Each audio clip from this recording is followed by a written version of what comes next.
in the house for another great show of Hockey Nation Live Show with Coach Frenchy. And of course, we have to go right now to the West Coast to see and meet the co-host, Michael Devellano. Good morning. Welcome back to the internet. I didn't see you since Friday when my internet left me alone, and I have no internet since Friday, so I'm very happy to be back in the house and to hear more about what's going on around the NHL. And we know today we are on the 31 days on the 31 front team, and we are going to talk about the Edmonton Oilers, of course. But today I want to talk about, first of all, every time we start the show, we talk about the new signature, what's going on, the breaking news, and around the news around the NHL. And since I left, it was Thursday. We have a lot of, couple of things going around. Yesterday was a two big signature, but Friday, Saturday we have a minor signature. I just want to go through this so you can tell me about what if you know them, if you have any comments about that. The first, I'll need to talk about Sami Niku from the Winnipeg Jets, 2 years contract at $725. He resigned with the team as a defenseman, 24 years old. I don't know if you know a little bit Niku or not. Yeah, I like him. I didn't realize he was 24 already. I know. He's been kind of like back and forth a little bit for them. Finished defenseman. He's not like big, but he's a good skater, and I think he makes good outlet passes. I'm not sure what his upside is offensively, but I think he's a competitive D. Worst case, he's a bottom six guy, but he plays more like a 3-4. I just don't know if that'll translate. He's kind of physically, he's listed at 6'1". I don't know if he's 6'1". I always question that. He's light. He looks lean to me. But, he's a good skater. So if he might be useful to them. I thought he would stick last year. They obviously have some opportunity. So I can't, I think $725 is a very good contract for Winnipeg. Yeah. You have a difficult, I mentioned sometime, it's some players make the AHL easy for them, but they cannot break out the NHL speed. Big transition. Exactly. And you think about this, he played 17 games last season. He had 5 points, but he played 16 minutes. And the year prior that year, he played 30 games in NHL. So he's like you said, defense number 6. He may be 7, 8, but he's still looking something to be a consistency player in NHL. But they have nothing to lose. A $725 for the Jets. Totally. If he can stick and be a regular contributor, his numbers in the AHL are very good, like offensively. Yep. Like he's I don't know if that translates to the NHL or not. But I think that's what they're probably looking at. Like, can he be a second pairing offensive defenseman? Yep. But you've got to be able to play D. He's now up to 48 career games in the NHL. So sometimes it's like goalies with D, right? Like, where they try to give them 75 to 100 games so that they're acclimatized over time. So hopefully for them, that's what it is, and he turns out to be a good pro. Exactly. So it would be interesting to follow up, to see if he can make it or not. The Jets are solid on D, like they have a lot of depth over there. But again, I think you have a chance to fight for the job over there. The guy I like is the guy they drafted 2 years ago. Yep. Ville Heinola, he looks good. So talking about the signature, 2 from the Toronto Leafs. One is like the pick draft for Joey Anderson. You got a 2.25, $750. It's on a contract extension for him. He's 22 years old. If you know a little bit about Joey Anderson, that'd be great. We get a couple of comments. Yeah, he came over in the Andreas Johansson trade. Yep. His brother Mikey is a pretty good prospect for the LA Kings. He's okay size, good skater, got a little bit of an edge, and I think he can help a little bit offensively. But he's, at $725, he's a useful player. Again, it's another one I would say to you. Same thing like which is the one we just talked about. He's 22 years old. He's a third round pick, 73 overall. He played 2 years for the Devils, but again, 34 game, 18 game, 13 point, and 52 games. He play about 12, 13 minutes per game. It's the one he could make it. Honestly, Toronto just They got a weird cap situation. Like, I don't know. They don't seem to care yeah. about money. So I don't know. Like, I assume he's going to be up and down like a yo-yo. Yeah, but again, that signature, I'll be honest with you, it's a cover the 21 players, 20 players roster. Like they have to get the minimum for the roster. I think that's the one they just get for 750, like Joe Thornton. You know what I mean? We can go all the way like that part of it. But the surprise for me was not Joe Anderson, but it was the the Michael Hutchinson, $1.45 million 2 years, 725. The goaltender. It's interesting because you know what I mean. The guy was the worst boo in the NHL last season. It was him in Toronto. He returned in Toronto. I don't know. I'll be honest with you. I have no. I think that everyone's trying to get goalie insurance, and that's good goalie insurance. I mean, as much as we criticize the guy, he stepped in Colorado in a really tough situation. He did fine, and he's got a lot of NHL games under his belt. He's never risen to be, the guy that they thought in Winnipeg.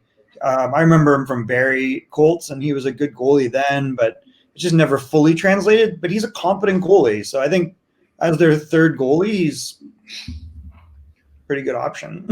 And then the other guy I was going to say, like Joey Anderson, if you look at him, I forgot he had 4 goals in 18 games. Yeah. So, I wasn't sure his offense would translate to the NHL, but maybe he's a good offensive third line guy. You never know. Exactly. So we'll see what Hutchinson. I thought at some point maybe for the wailing list for the saddle, but anyway, it's not changed anything. Anderson is already a UFA next season, so right. Hutchinson contract don't make any. Some teams sign a third goalie to open up the door to put someone on the list. So we'll see what happens with them. Quick 3 minor signature: Guillaume Brisebois.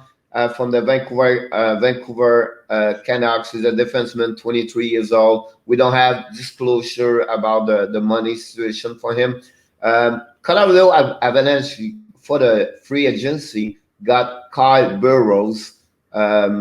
No disclosure. Again, disclosure, no clue. Brisebois was $700K, and so was Burrows.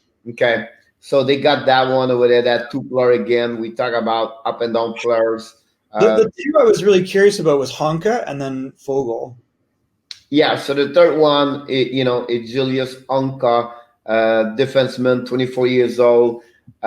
He brings depth for their already 6-player with Sekera over there. And is it Fenton? Fontaine? What's the last name of the defenseman over there? Fontaine, right? For the Dallas Star, he was hurt at the end of the year. For the Dallas Star, but I think I'm blanking.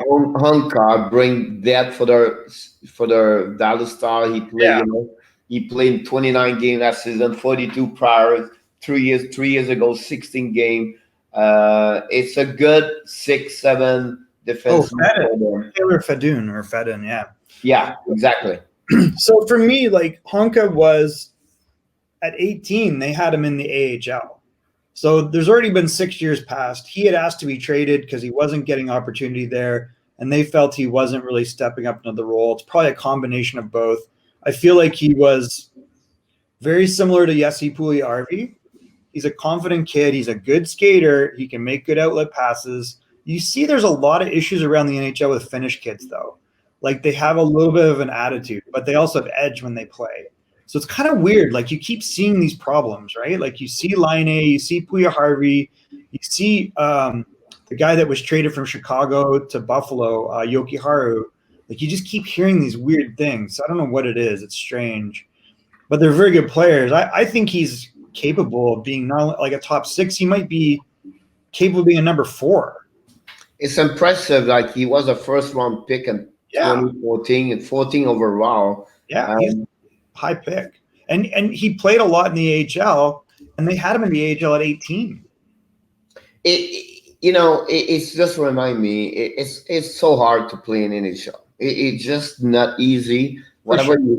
you pick first, second round, third round, seventh round, it's very hard. It's not easy for everybody. I Yeah. believe this kid is going to be maybe 1, 2 more years, and then he's a good player. Come back in the on the S SHL, or a league more in Europe. I think maybe KHL, but I don't He's see. capable. He's very capable. Like, he played under Ken Hitchcock, and I felt he was mishandled. I think Ken Hitchcock runs a very tight ship. You look at the guys that were ahead of him were like Klingberg was new and putting up big points. Lindell, they were a little bit older at that point. He was like young, right? And then he had Dan Hamhuis, and that was kind of when you saw Greg Pateryn, and he didn't exactly have great offensive numbers. So that was their top four. and My, and he my, my point to you is because the the depth of Dallas defensemen, right? It's so good or so depth, it would be hard for him to go through other defensemen to go all the way to be a top forward there. I don't know. Like, he to me, like, he's played a lot of NHL games. What has he played, like 80 or 100 games? Oh no, only oh No. I think he has. He played, yeah, 87 NHL games. So he's played a lot, and he just wanted a bigger role, and he's an offensive guy, and he wasn't allowed to do that. So I think that was the dispute, and he's a very good skater. Like, he played in the Western Hockey League, and we were like, this guy's real good, like, he went right to the AHL, didn't miss a beat, and he's not bad defensively. My point to you always said, like, it's like maybe I should express this way. I believe Dallas have a lot of depth over there. I believe it would be an advantage for him to change organization to go Maybe. with another team, like example, like Florida Panthers. Well, for sure. But I think, look at who's ahead of him. Obviously, you got Hezekainen, you got Klingberg, and you got Lindell. Now, you could say that you have Alexiak ahead of him, but when he was in Dallas, he was ahead of Alexiak. But again, because the style he played like those two other good defensemen, like Glenberg and what's it, Mikko, Heskinen, whose name I can never pronounce so properly. they are the same style of players. He become now a third one, where I think a team like you have like all the way third, you better to have a better physical, a better house defenseman. Does it make sense? Like, Yeah, I get it, but I think he's capable of being. I don't say he's not capable. I just believe for me, I would. But I don't think their D's that good. Do you? What?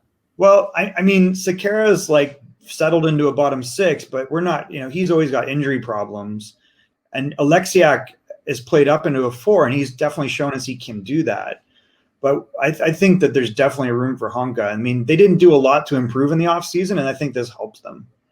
So we'll see. Anyway, we have to move on. Yesterday, November 1st, welcome November, we have 2 signatures. I think one is a good one, is a major one. I think the second one is a minor one. It could become the best UFA, I believe, the top 5 UFA signature. I believe on this. More, I studied him last night. I remember you talked to me about him last week. But let's start first with the Carolina Hurricane. Warren Foegele signed a 1-year contract, $2.15 million with the Carolina Hurricane. Pi have an agreement yesterday. He's awaiting to have a salary arbitration. I believe it was for Wednesday or Thursday this week. I think he has a specific role with the team over there. I think he understands his role. He's a big guy, 6'2", he's 200 pounds. He's 67 overall pick. You know what I mean? I think he had his best season last season. Honestly, 68 game, he had 30 points, 13 goals. He played at 13, 14 minutes per game. So he's a bottom 6 but I think he do well for the team. Very good on PK. He's a specialist team on PK. He had 3 goals last season on PK. He understand. I think he's a good signature for Carolina. But I also think that what he's shown is he's highly skilled. He can score goals, and it's not just like, it's not mucky muck goals. In open ice, this guy's very shifty and he's got moves. So despite being big, every time I watch him, I'm like, wow, he's dangerous offensively. And I think unless Niederreiter gets his act together, he could pass Niederreiter on that team. He's totally capable of flexing up to a number 2 line. And the other guy on that team that's like that to me is Morgan Geekie. So I think those 2 guys are on the come up, and Niederreiter, we'll see what happens with him. He's like a yo-yo. So I don't see him to go through this. I'll be honest with you. I don't see him to go like top 6. Not saying he cannot he cannot make it. I don't see is. I think the one he have to fight or to beat is really Niederreiter. Yeah, which has been a pain in the ass. So the inconsistency of the Niederreiter is maybe his biggest enemies. I think he was a good, I think he was, he played well for Minnesota. You talk about him with Frenchy. Both of them have 30 points last season. Right. And you know what I mean? He outscored Niederreiter, and Niederreiter was like up and down the lineup. Like he was on the 4th line at some point. I don't think Brind'Amour is real thrilled with him. He's shown he's not a young guy anymore either.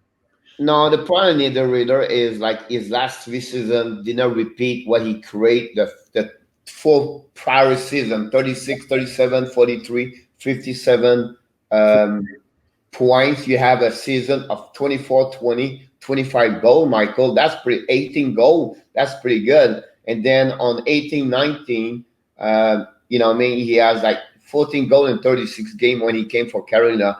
I think last season had a bad season, but he's a potential Niederreiter to bring a lot of points. But again, he's all over though.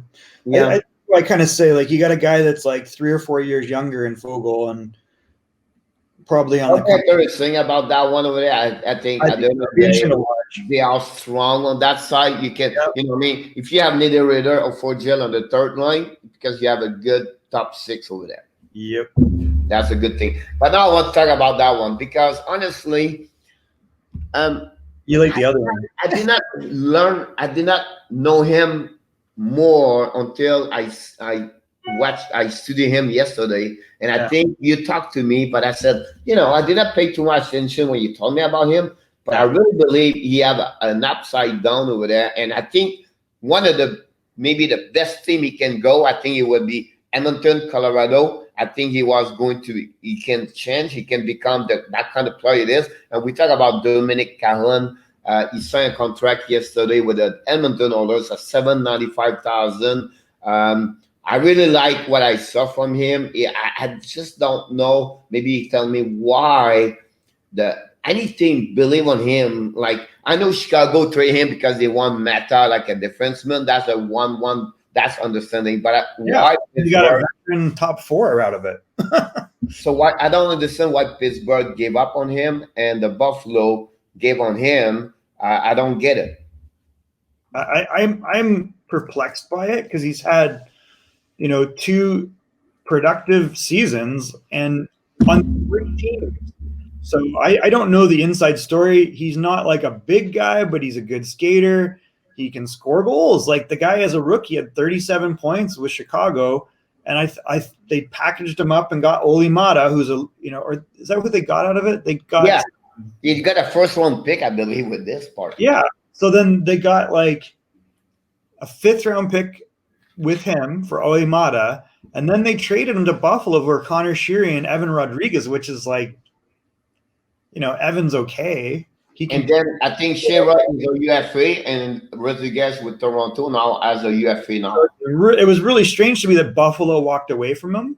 So there's something missing in this equation that we don't understand. Because you're right. You nail it, Michael. You nail it. I mean, I watch him, and he's a dangerous player around the net. He's like, he had 31 points in 56 games last season. It's like a 0.54 point per game, and I don't understand.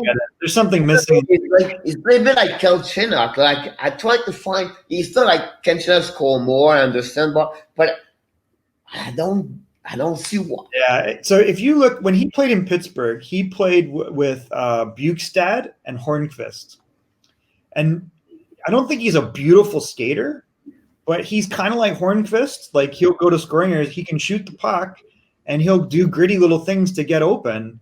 But he's not like a grinder per se, right? Like he goes to the net. He's like, I don't know, I like the guy. But why Buffalo don't see? You know what I mean? Like why they don't give him a qualifier? He did not receive a qualifier offer there. I think Buffalo's because I don't know. Like you said, I believe now we don't know, but you have something behind that. Yeah. I think it's a great move from Ken Oliver. Yeah, it could be. I'm telling you now, he could get there with 40 points. You never know. He might. I don't see why he can't get 40 points. If he gets 15 goals and 25 assists, you're excited. My God, he's going 20 goals per year with 15 assists, 35 points. Yeah. This kid, I'm 700, please. Yeah. I don't, maybe I'm wrong here, but maybe he has potential to be on the first line with second line over there as a winger. A couple of shit, whatever it is, with Yeah, we'll talk about. Actually, I tried to add him in. So when we review Edmonton, I think it's you're right. The next couple of minutes, you're going to mention more about that part over there. I appreciate you bring me back on the map here, but I want to give you. Signing. It's low risk, and he's got high point production. Like, yep. I want to talk a little bit about a couple of things. What's going on around the league?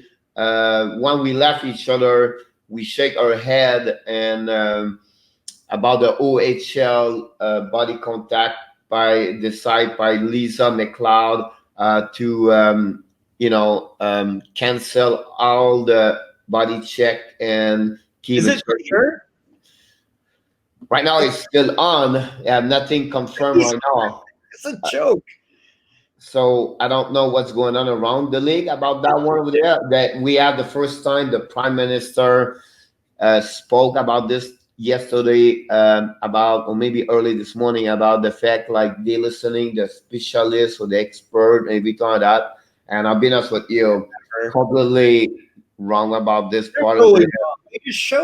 They just showed with the NHL playoffs. What am I missing?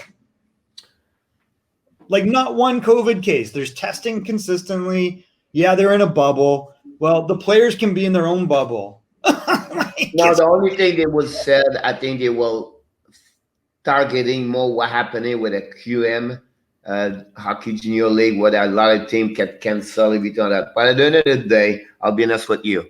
I don't see what's fun between you hit someone in the corner or beat nothing. 40 people inside the same bus. This is an oversight of this movement of, making, like, I hate to say it, but it's like the mommy nation. Give me a break. They're scared of everything. This is a sport that's rough and tough, has a history of, physicality, and they're looking for any excuse. There's some bureaucrat trying to look for any excuse to try and water it down. So these are the best players in the world. They're physically capable of doing this, and this disease is not what they say it is. And now they're using it to try and change the game, because what's next? Oh, we're going to take body checking out of the OHL. Let's legislate it. Give me a break. They need to go and play it. Now, the bigger problem is fans, because all of the OHL, WHL, Q have a problem, because if they don't have fans in the stands, they're losing money. Now, if they're going to give them cash, it's a double-edged sword, because then they're going to be able to say, "Oh, well, we're giving you $1 million, so you got to do what we tell you." Like they're going to give every team $500,000 to $1 million, which would cover most teams' losses. But some teams will lose more than that. Like if you don't have fans in Saginaw, you're going to lose $3 million a year. They ain't going to play. and they probably can't even come over the border. They probably got to be situated, which would probably work. They would have to be situated somewhere in Canada. And there's lots of arenas that could accommodate that. Now, the WHL, I don't know, like I can't see the US teams getting cash. And I don't think a lot of owners want to play because it's like they're writing checks.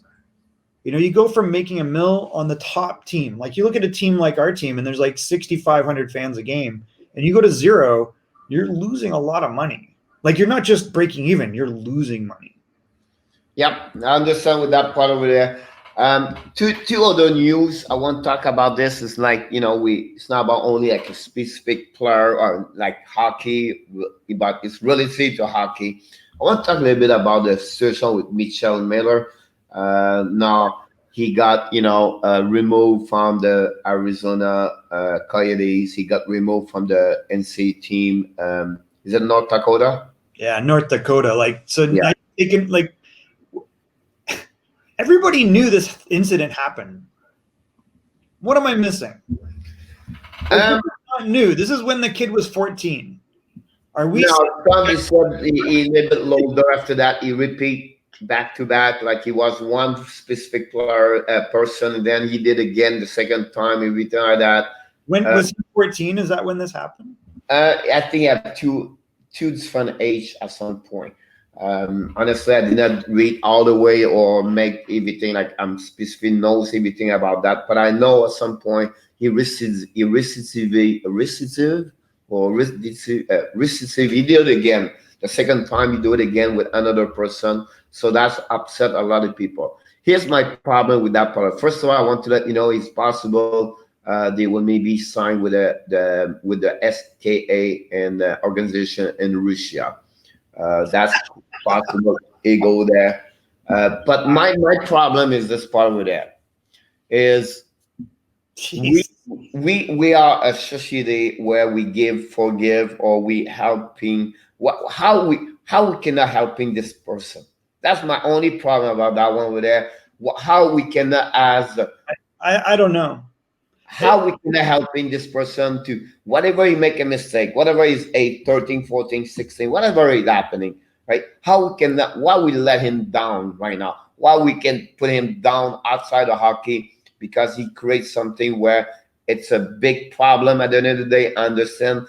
But like anything else, if we want to support an organization, want to prove, to be equal, whatever they are, but people, they make a mistake versus that. How we cannot helping them? How we cannot give him a chance to helping this kid and because he's still, he have a 40, 60 years in life in front of him, and that's my only problem. I saw that one over there. I don't know the answer because this guy was part of the USA development program too, wasn't he? I think he played for USA at the under-17s or something. I think it's, it's really difficult for me because I don't know the player, first of all. And I don't know what this kid's attitude's like, and I don't know if this is an ongoing problem. He obviously had enough of a problem that there was a community service and there was charges. Now, I don't know how that happened. He was young. He acknowledged all this, that he didn't try to bury it.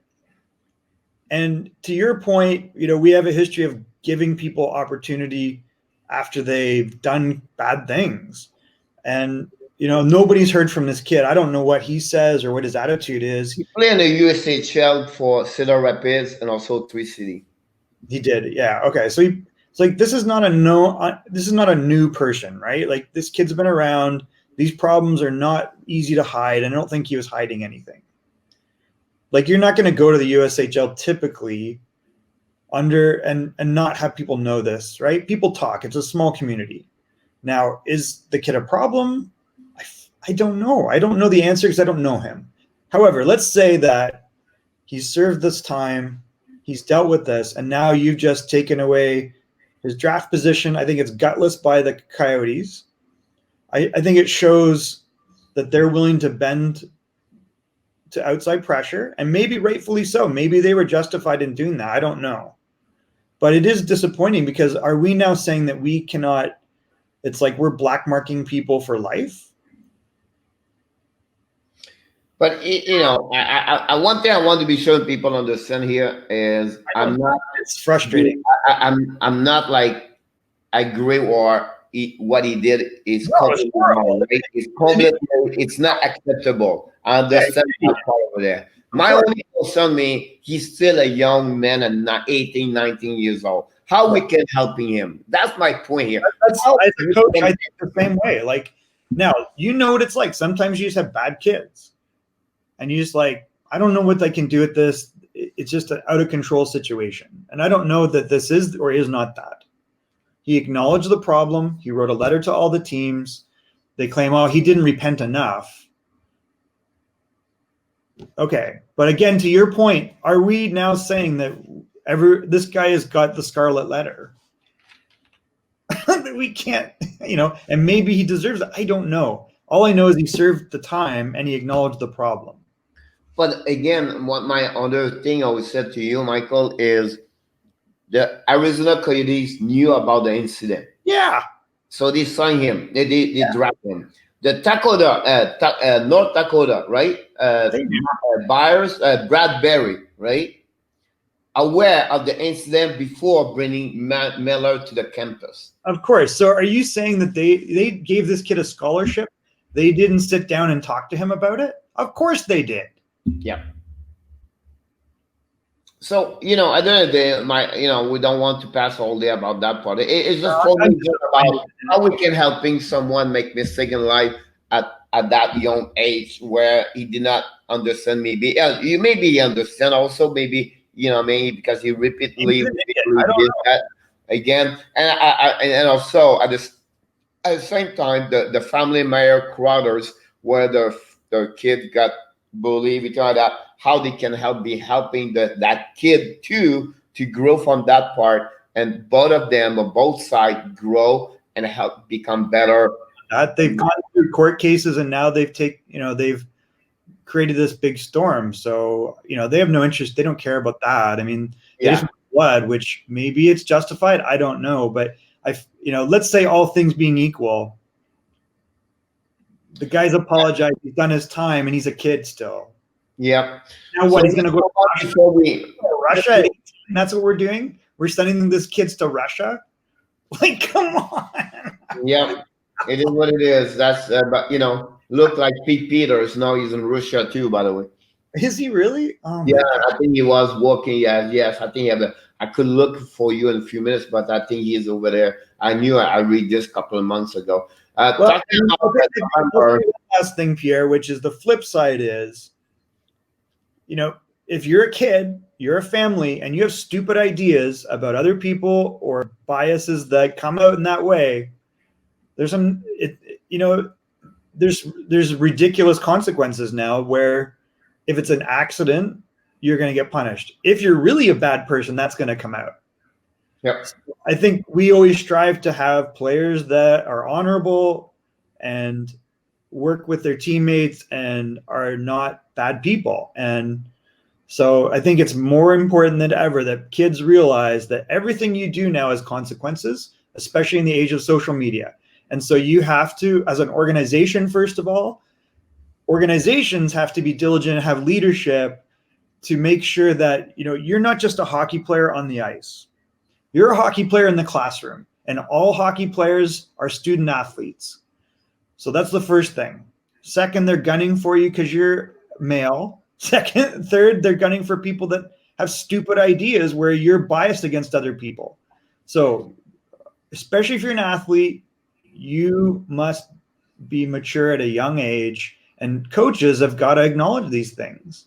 And yeah, absolutely right. I agree with you. I would just say use that circumstance, right? That situation, and let's teaching to the rest of the other kids I play at any level. It could be youth travel to go all the way to USHL and American League, whatever they are, right? Let them learning for that situation with Mitchell Miller. Use that moment to teach other kids to say, you know what, be careful. It's not where we are right now. We have a social platform. You do one step and you have someone following you right now. You do another step, someone else group. So be careful what you write. Be careful what you do. It's going to my moment at the end of the day is how we can help Miller, how we can help the mother, the The other family, kid. the people, and also take that to learning from that situation for the rest of the other players. But I want to talk about this for before we move for Edmonton. We are a little bit late. I want to make a point like that. We are not condoning anything that this kid's done, and we definitely it's the opposite. Yep, I agree with you. It has to be somewhere to your point where it just can't be about canceling and punishing people. Yep.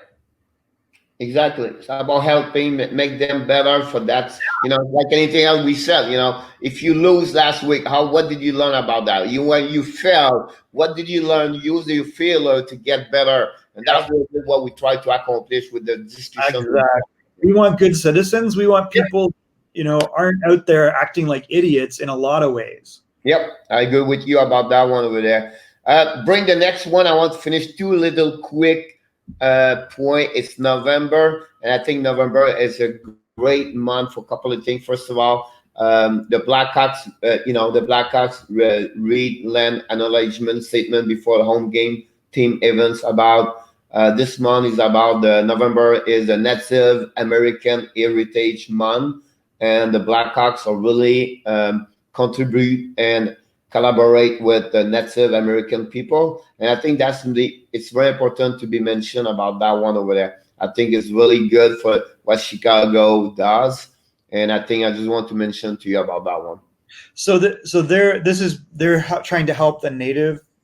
Yep. Got it. And I don't know if you know, my daughter is part Native. Oh, yeah? Yep. She's Potawatomi. We've had a lot of, a long tradition of Native hockey players. And I think it's been it's important that we recognize that some of those communities where there are reserves or a lot of Native population are under some stress. Others are doing well, but it's again, this is a community thing where I really like to see what Chicago's doing. I think they honor that tribe, that band, with what they do, and I think it's really positive what they're doing. So I applaud that. Yeah, and then like it is a tradition for the NHL since 1998. November is all about the hockey fight cancer. It's the 22nd annual campaign for the hockey fight cancer. They got over $28 million. They have a lot of story about players got cancer from if you remember Sako Koivu. If you go all the way there, honestly, recently we can talk about Oscar Lindblom, you can talk about Axie Quincy, the son of the former NHL player hockey Kai Quincy, and we can go all the way. You remember Phil Kessel, right? Phil Kessel. So, and we can name a lot of players, but I just want to mention about this how the hockey helping other. They are involved with friend program, and I think that's the one I really. I'm really good. I really, I enjoy and I like what you do for hockey fight cancer. I think it's good for everybody. And they pick up over $28 million since that. And I think that just want to mention this about this. It's like, I think it's very important. We have a lot of players on the youth travel to go all the way up, play with, Pink Stick and Blake, tape and everything, and they try to help paying left and right. So I just want to mention this during November. He's going to have you can send money, everything like that. So it's pretty good. And another one I just mentioned, they just talk about this right now. The Predator Foundation to host Hockey Fight Cancer Month through November on the virtual, everything like that. So that's another way where everything try to help and to bring a lot. And you remember, you wear a lot of jersey pins during the years, usually during November. So I think it's a great thing about that one there. Yeah, it's excellent. I mean, again, I think hockey players overall show over and over that they're very community oriented. There's a real effort from older players to younger players and coaches, to help kids, help families. And I think it's really tough to be part of a team and you don't have that mindset because hockey's unique, right? Because it's not about one or two guys. And I think when you see guys that are all about them, it doesn't work in hockey. But the good news is that translates to community, and I love seeing this stuff. Absolutely right. Yeah, yeah. If you go to NHL.com right now, I'm just like, you have so much story right now about what they did, everything like that, and that's amazing. What the be honest with you, just go there. We have a chance today about the relationship between players, family, or relationship with with the fans, what they have cancer, everything like that. I'll be honest with you, Michael. You go there because it's amazing. Um, the story there. I'm telling you now, everyone I go down, down, down, it's amazing. Take a time today to get there. Honestly, you're absolutely right. Kepler is just amazing to people and just try to help everything. So, but again, we are on the marathon. We are going all the way. And today, and I apologize, I missed Friday or Saturday. Your team.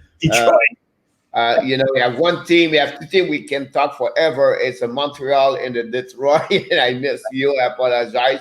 I'm That's all sure right. you have a lot of great assets. I know, just give you maybe a 30-second about Detroit. I think Oh one of yeah. the best top five team get better since the end of the I 1920s. think so. We can look at it real quick. Actually, I just have to step away for 2 seconds. Give me 1 second, right? Sure, no problem. And I was mentioned to Michael earlier, like Detroit with Steve Eiserman manager did a lot of great movement the last couple of weeks with a lot of contract. All his contract are 2 years and less. They never seen anyone as a UFA or RFA over more 2 years. The recently is released Tyler Bertuzzi signed a 1 year contract when he got award from I believe it's a 3.5 or something, 3.1 I think, or 4.1. I understand, I don't remember his contract, but he signed a Who is that? contract with that part over there. Which contract was it? Tyler Bertuzzi. Oh yeah, 3.5. I thought was a very favorable 1 year deal. I'm sure they'll get him to a long-year deal or a long-term deal. And I mean, he led the team in goals last year. He's just like a mucky muck guy that can go to the net and get some dirty goals. And I think not to spend a lot of time on Detroit, but what an off season, like you look at the core and there's got to be, I feel like this is Colorado a few years ago where they finished last. They accumulated some assets. They moved out some contracts that were not helpful. They've picked up, guys like Grice will help solidify the net like it has not been solid in 10, 15 years like this. I think Mark Stahl's a veteran guy. He's on a 1 year contract. I think that's a great addition for the short term. Nemenstikov, I really like this acquisition. I think he can play any forward position, and he probably solidifies that second line center role. I like the Stetcher signing. I like the Merrill signing. Bobby Ryan's a low-risk guy that maybe he can contribute offensively in a second or a third line or the power play. Gagne, I don't know. Like, those are all, good enough, but they're, hopefully what they're not doing is burying the young guys, because what they have coming up is interesting. Like Seider looks like a top 2 defenseman out of the gate. Like, he's big and he's got an active stick and he can skate and he's a good passer and he can contribute offensively. Raymond looks like I don't know if you've watched what he's been doing in the SHL, but he's like scoring now, right? They're giving him a little bit more ice time, and the guy's like an offensive, productive player at the pro league. Rasmussen looks really good. Veleno's looking pretty good. McIsaac looks good. Svechnikov, I wish they would just give him a spot and let the guy play it out, because I think he's very capable. I love Giovanni Smith. Chalowski, I'm not sold on. Lindstrom, to me, looks like a number 5-6, and he can play now. Hirose will be a bubble guy, and we'll see if he can stick. And Timashov, I don't know if they've re-signed him. But then you look at the young guys, like aside from Raymond and Seider, you got Wallander, Niederbach, Johansson, Bergeron is scoring in the SHL. And then they got this Matthias Brome guy they signed. The only question might be in goal, but they got lots of guys that could step up. I think Bradstrom's probably the closest, but they don't need him. They got Grice and they got Bernier. Like, they're in good shape. So not to spend too much time, but Detroit is really interesting. And I love Zadina. I think if Zadina stays healthy, they got a star there.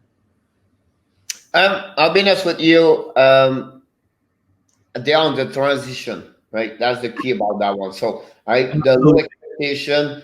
I wish, hopefully, they will finish the last 3 teams again this year. I think for the organization long term is better. On the list mentioned to you, I think one players I hopefully I really like Rasmussen. Michael Rasmussen, yeah, he's really good. I really believe the rest. I'm not too much. By the way, did you know you almost lost the Zeller, the defenseman, Maurice Zeller? Cider? Yeah, What do you mean? he's almost died. When? Last weekend he got a stick.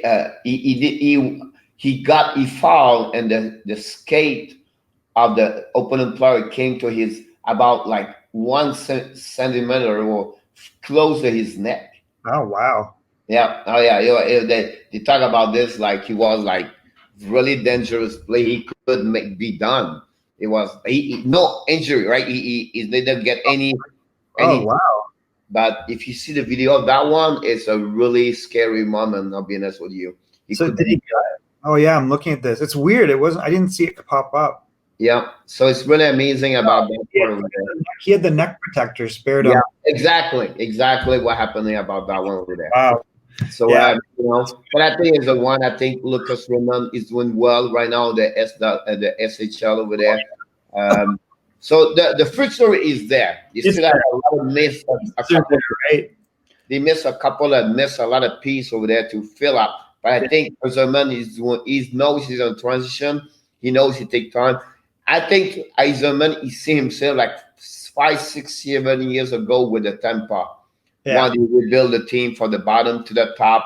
And I think that would be interesting to see what's happening over there. So like I said, I hope and personally I know you're a fan of Detroit, but I think for the organization they can finish third over there. And I think there'll be another chance, another person to pick up great talent. I think the guys that there's a lot of good defensemen in this coming draft.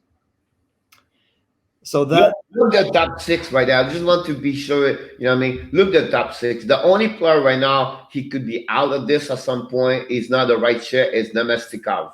That's the only one. Maybe. The rest, all the 6 over there, it's amazing over there. To have Bobby Ryan right now at that moment to be at the third line, that's perfectly good over there. That's no problem. Now, hopefully Rasmussen can join that lineup over there. And then, you can let go Gagne. You can let go Nilsson. You can let, what I mean? And then you can bring those players there. I think that the depth will be a little bit more. I think they need maybe a better defenseman, third and fourth, or a bigger one next season to helping them because I think you got Wallander, you've got McIsaac, you got Lindstrom, you've got Johansson. I don't know if you've seen him, but he can really skate. Yeah. Like the pieces are there to push, right? So they've got to do it. And I think the guy we're not talking about is Svechnikov. Like if he's healthy, he's a big, strong guy. I'm laughing because it's we are on the 3rd month together, right? I know. And the month, every time you mention about this kid, all the time. I can tell you that, like at the end of the year, I will ask you what's Shendikar because for some reason, I don't know. I'm not following him. I don't know what he did with Grand Rapids, honestly. But you know what I mean? Like why it is. You know what I mean? I think the only thing I would say at the bottom 4 there, the 4 line, I think to get Nelson there, Clendening and Helm, I think they should bring 1 or 2 rookies join that line over there, helping give them a chance to play hockey. And absolutely, this is my point when they sign this guy. So you can see the game plan. Like Helm's contract, Nielsen's going to have to be bought out at some time. Glendening is worth keeping. Gagne's junk. Filppula's gone. Ryan's a 1-year deal. So how does this look different in a year? You hope that it's Rasmussen. You got Smith here, maybe a Devellano here, right? And then you have guys like, Lucas Raymond coming up. Like there's potential, maybe Fabry bumps down and you got Lucas Raymond on the top 6. And then who do they draft? Do they end up with a 1st or 2nd pick that can step in? Do they get the Finnish kid? Do they get like Clark out of Barrie? Like there's potential there, right? They just need 1 more piece, 2 more pieces. I will believe 2 years, not this year, not the following year, the year after that. The 21. Pierre, like guys like Rasmussen, he's 20, right? 21. Yeah. The But guy, again, I think they're missing a couple of pieces there where they should be. Um, and 3 years, I really have be interesting to see yeah, that those development of 5 kids. I I'm agree. not sold. Oh, like me, you're not sold on what you mentioned earlier. Chalowski Yeah. So me, I don't sold on Villino, on. Joe Oh, Villino. Yeah, I don't sold on him. well, it I depends what you're believe it's talking either about. Christian Cole. I believe there's another one where he's not going to make it. I don't see him there. And to put him on the full line, he should not. He should not be there because he isn't too much potential offensively to be a four line over there. I don't know. It could be wrong. I, Um, I think he's probably worst case a third line center that holds that third line, and then best case maybe he flexes up to the second. He's not a first line player. Now he can play with first line players because he's a very good skater and he's a very good playmaker, and he's good on faceoffs, and he's shown he'll play a 200-foot game. You want more out of him because athletically he looks like he should be a star, but he's not going to be. I don't think he has the hockey sense or the quickness. He doesn't have that quickness on the puck, but he's shown he can shoot the puck. But I think the best thing for him is he's like a second, third line center. He distributes the puck to guys that can score like Zadina. He's played very well with Zadina. He's played very well with Rasmussen. And you see on Team Canada, he played very well with Lafreniere. So he's capable of being not the guy, but a guy with that group. I don't think he's going to be a star or anything. I mean, I think he's kind of like a 15 goal guy that maybe gets 25 assists, you know? I know. Is it me? I see somewhere. I don't know. Maybe it's another. Maybe Guangguo. Like the kids are like he does not play. We have a problem surgery. He was injured all year. Yeah, he had a bad injury, and they knew he was going to be out the whole year. I can't remember what it was. Was it knee? Let's It see. was the back. It was a surgery for the back. Oh, the back surgery. So that's risky to me. They think he's made a full recovery, but I mean, I think he's short term, right? Like, I think again, you see guys like I don't, you know, how long is Merrill there? How long is DeKaiser there? How long is Stahl there? Nemeth is a free agent too. Like in a year, they have a bunch of guys that are open all of a sudden. They got spots.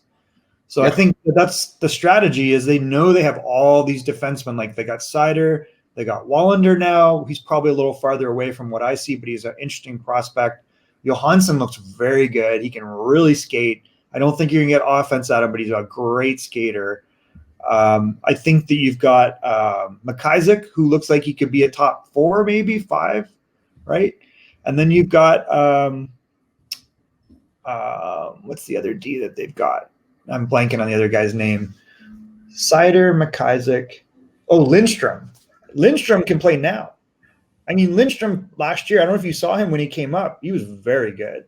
He has no business. He's done with the AHL as far as I'm concerned. Yeah, he played 16 game over there. He's a good player. Like if you watch him, you're like, oh my God, he's better than most of the guys on this team. Because he's big and he can skate and he's got a really good active stick. You're not going to get any offense out of him.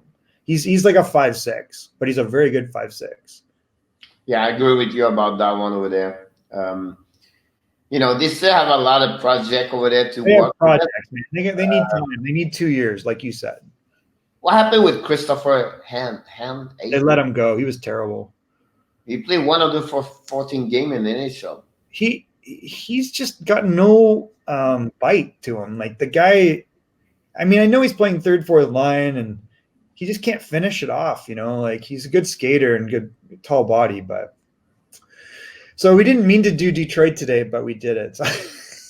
Yeah, I know. I was going to. You put me right there. I'm not watching all the players right now. I'm watching. We'll do Edmonton tomorrow. I'll adjust it.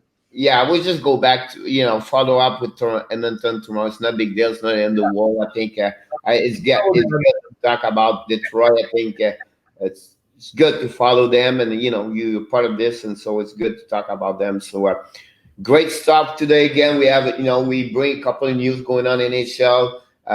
Starting today until the next 10 days, a lot of salary application on the schedule.